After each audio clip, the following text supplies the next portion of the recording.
Hi there, my name is Lost, and welcome to my Minecraft world. Today we're going to be building a moss farm and surrounding it with a farmhouse building, like a shed or a barn, and then putting some fields around it to sort of disguise the farm within and blend it into this kind of haunted, dilapidated house that we built in the last couple of episodes. Okay, there's our house there, and this is going to be the location of the moss farm. And as you can see up here, I have some floating mysterious chests. These are actually from building a different moss farm the other day and it being a jumbled mess. This is just kind of the collection system from that other moss farm.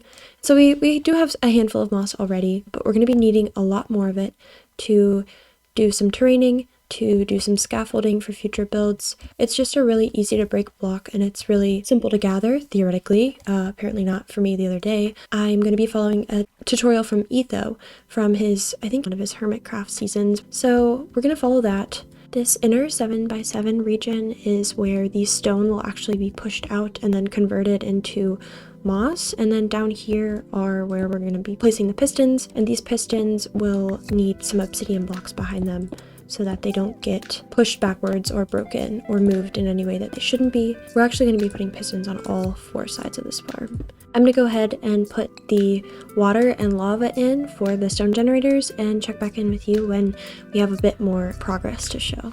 Alright, so we're back at our farm and we've got it working actually.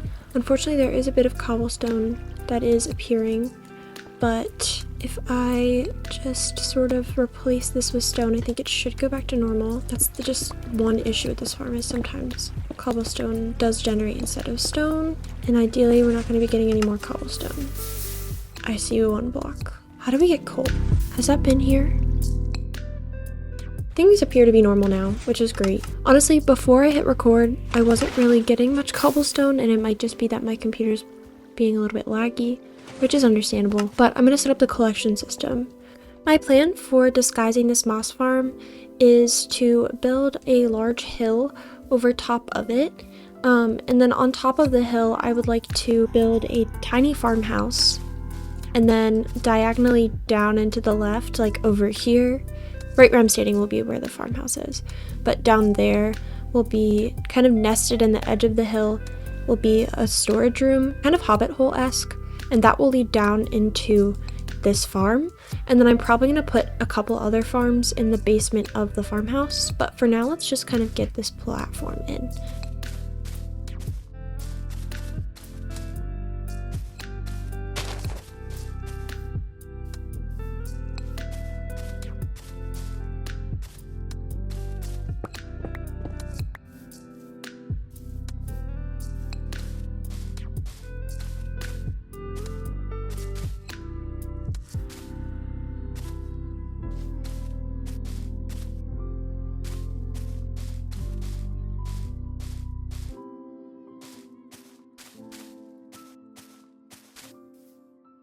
Alright, we've kind of got a mountain in. Obviously, it's not going to be only moss. The sort of hollowed out part of the mountain is going to hold the cellar, and it's going to wrap around from here to here, and it's going to stick out here but get pushed into the mountain right there and just be like a flat front surface.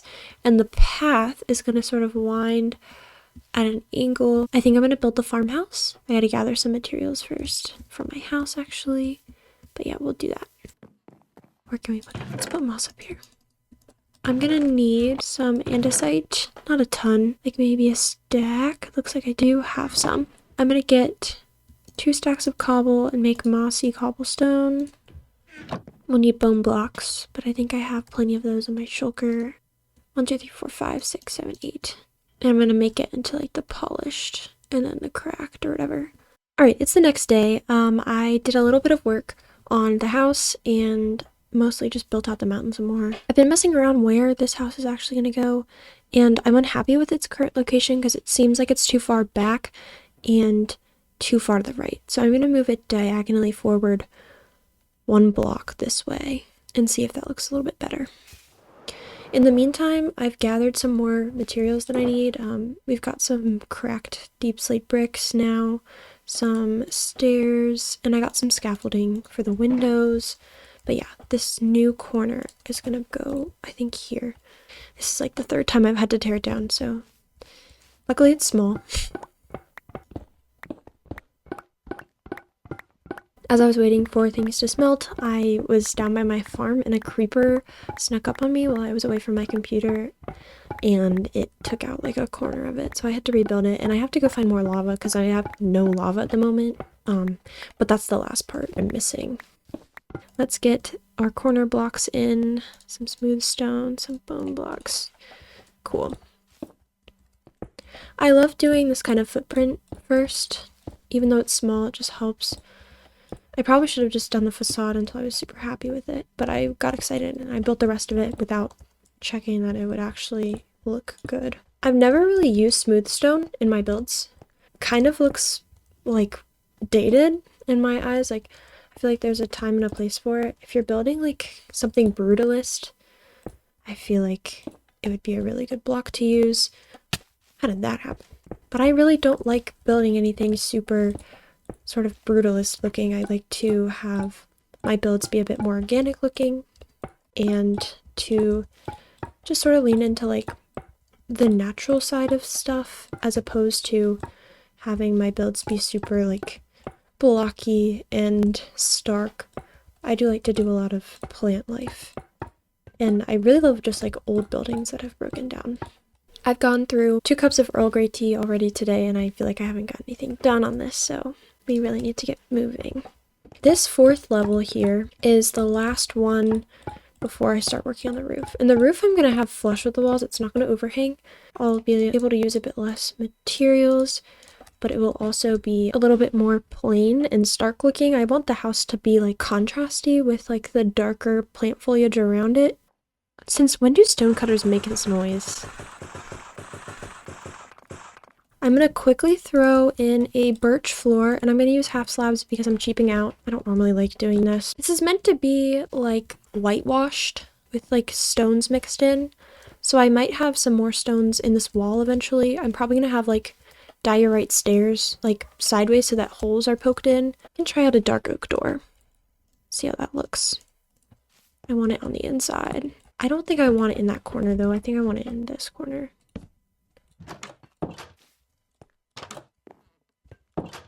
I can never remember the way that I like doors. I think that's a good door for this color of house. I think to patch the floor in here, I'm going to use a bit of mossy cobblestone, like this kind of. That looks fine.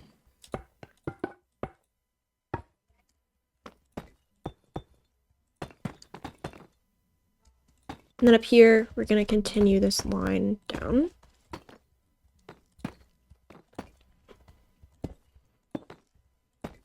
Sort of captures what we want.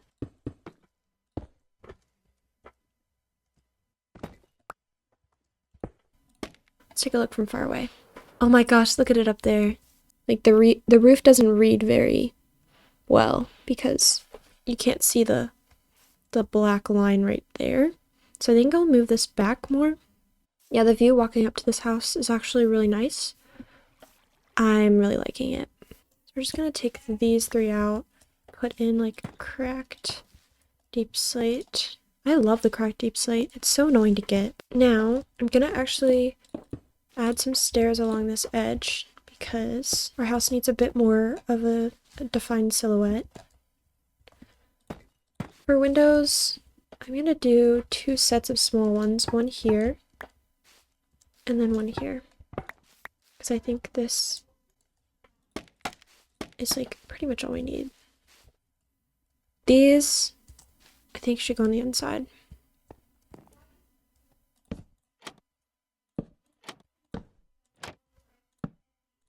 That looks good. This looks a little weird. I think if I do just this guy right here, that makes it less weird. Oh, hi. So what is the story of this house? That is a question that I'd like to answer. All of this land surrounding it, this is all farmland.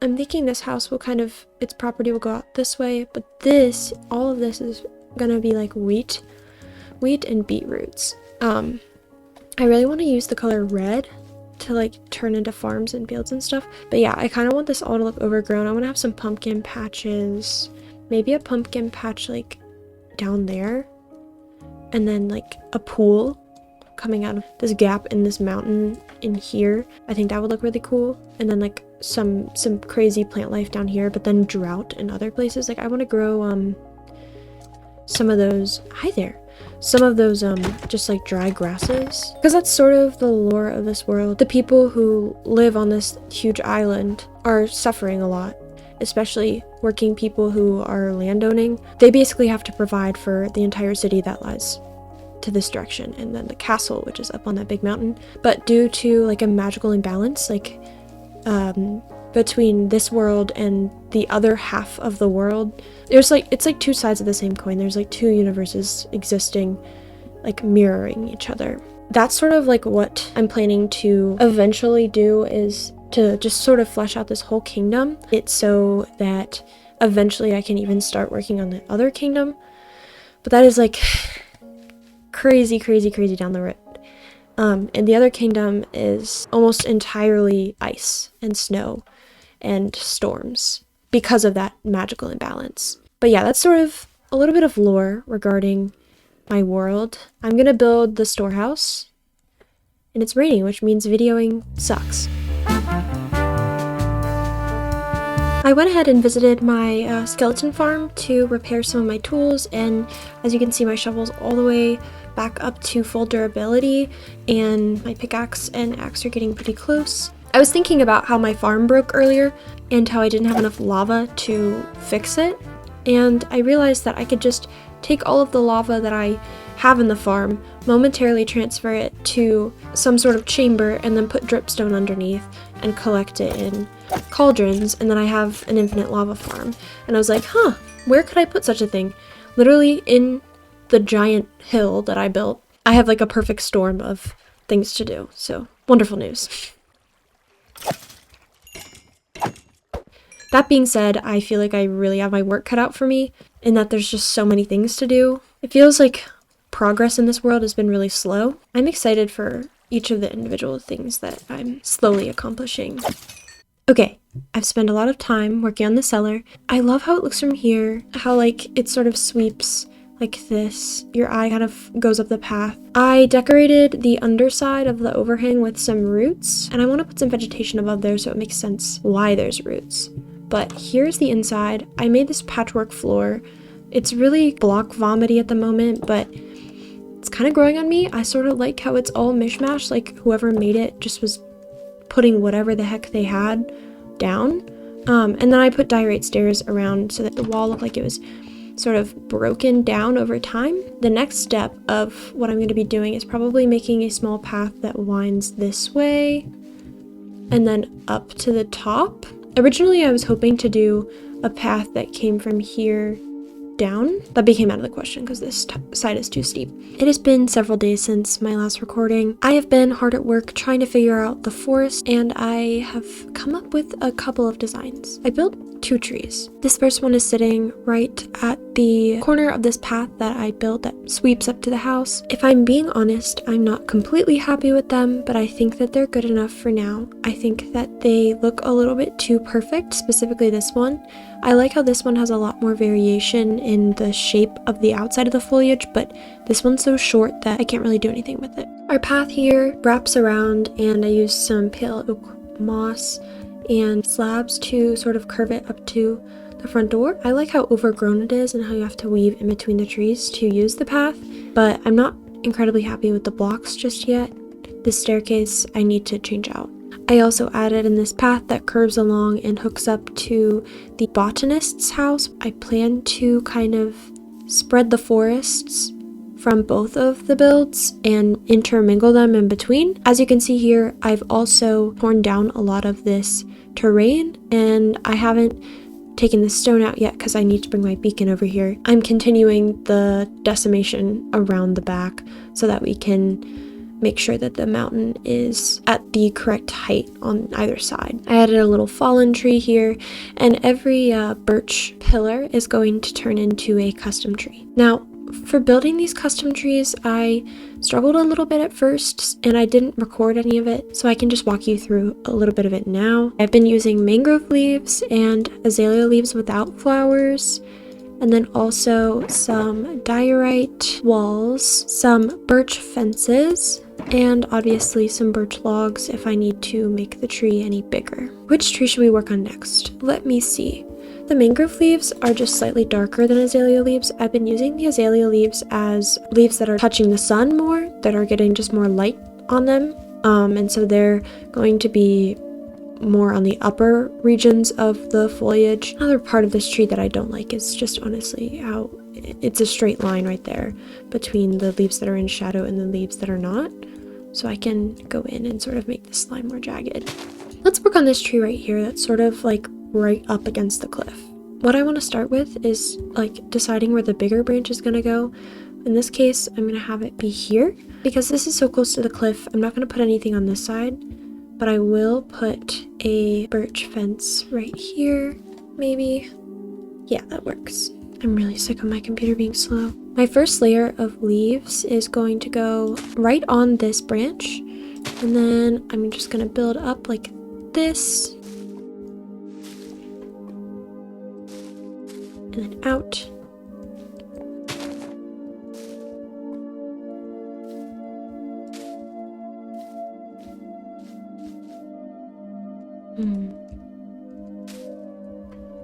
And these are sort of just structural branches that will add shape to the tree. Now we gotta work on the main part of the tree. I'm gonna place some mangrove leaves on either side of the wall. And I'm gonna leave a gap here. And expand this out, kind of like this. And I'm gonna destroy this guy. Because I personally think that having a few more like gaps in the tree sort of give it more character and the shape ends up looking nicer. It's turning dark, which is not good.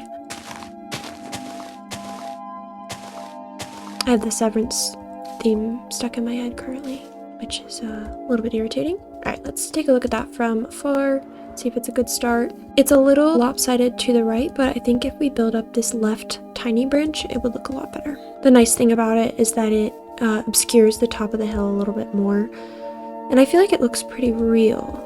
My only issue with it, again, is just this left side a little bit. I feel like this guy could just be a little bit taller. That's not terrible. I don't really like the free-floating birch pillars, but we can leave it. I feel like the back here is pretty blank, so we're going to add in a little bit more mangrove leaves. What I'm trying to do is just fill it out without really making it too convoluted.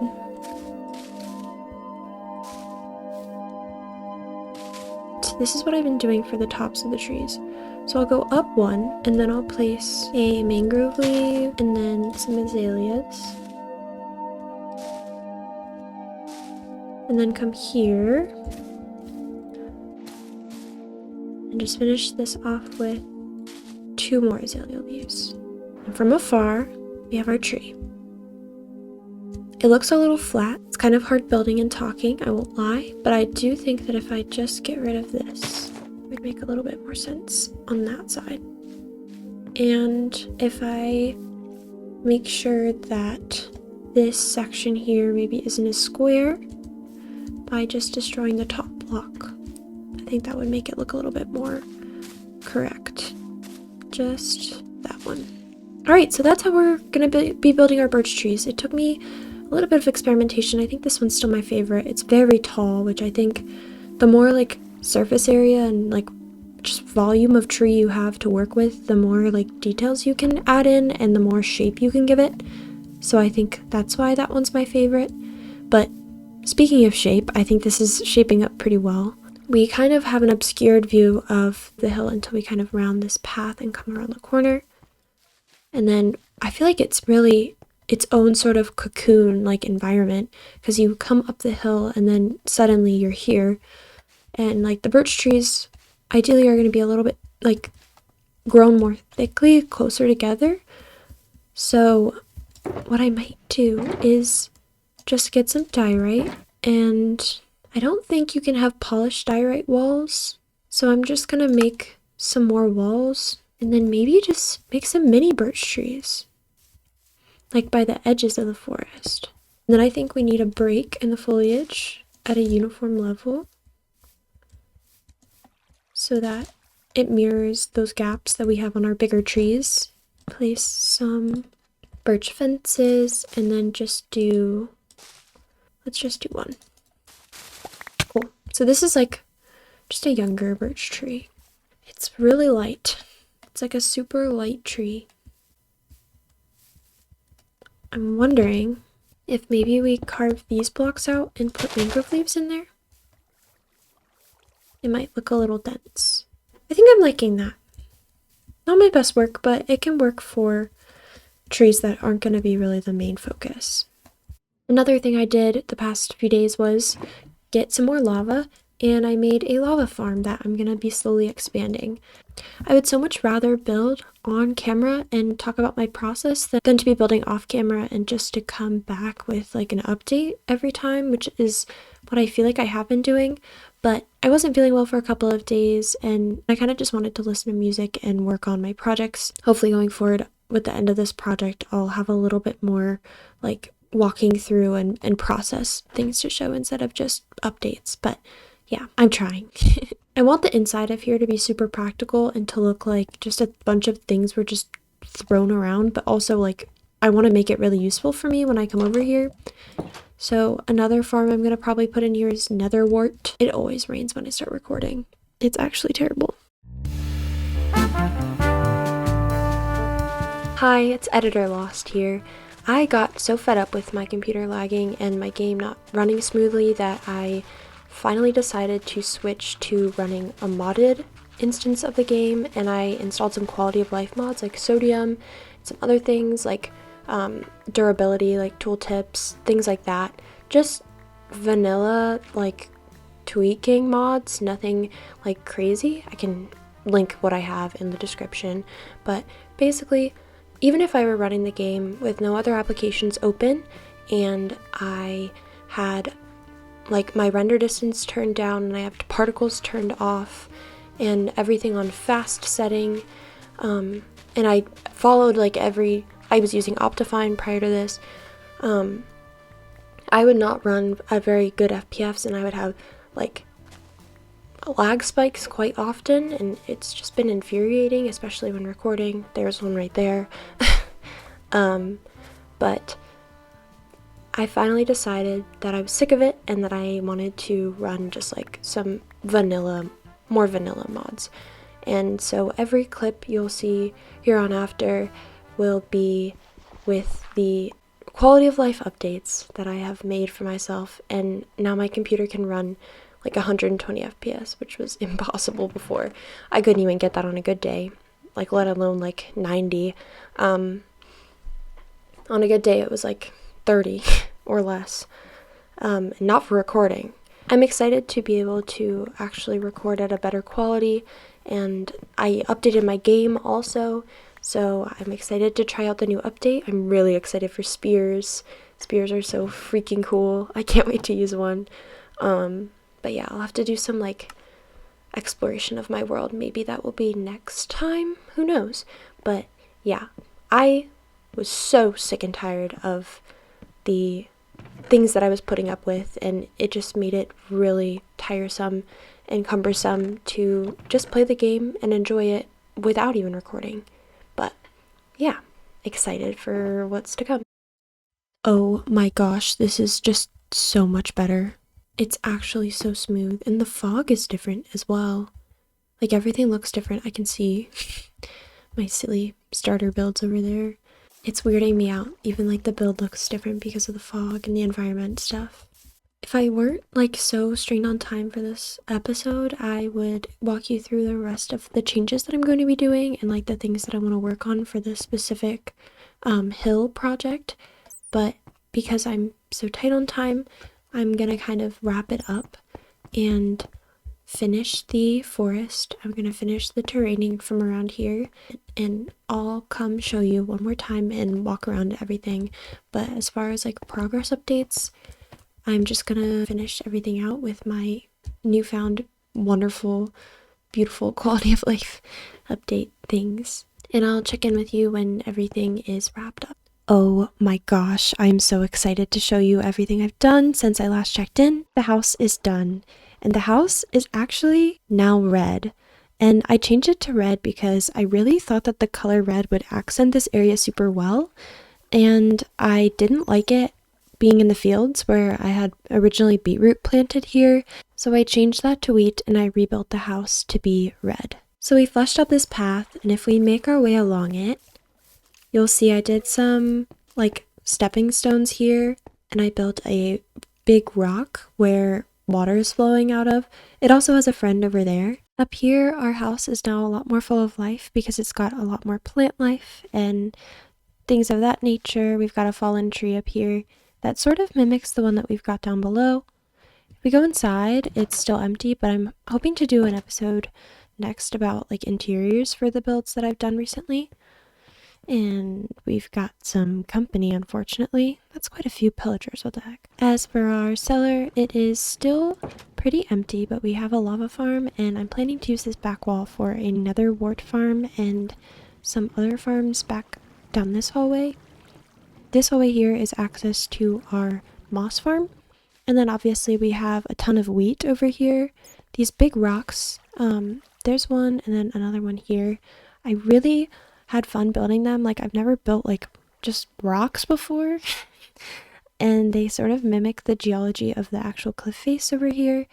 And I discovered that using like the pale moss, which I'm currently obsessed with, makes it look, especially from far away, like the rock is cracked. So if you squint, it looks like it's just eroded over time and is broken down. There's a little bit on this rock too, but yeah, I'm super happy with it. Thanks for sticking around with me till the end to see how this project turned out. I had a lot of fun working on it. I'm a little burned out if I'm being completely honest, but it's been really fun to develop this project through its entirety and to see it like actually come to fruition. I'm already like thinking of ways I can improve the build behind me based on what I've learned while working on this. Thanks for watching. I'll catch you in the next one. See ya!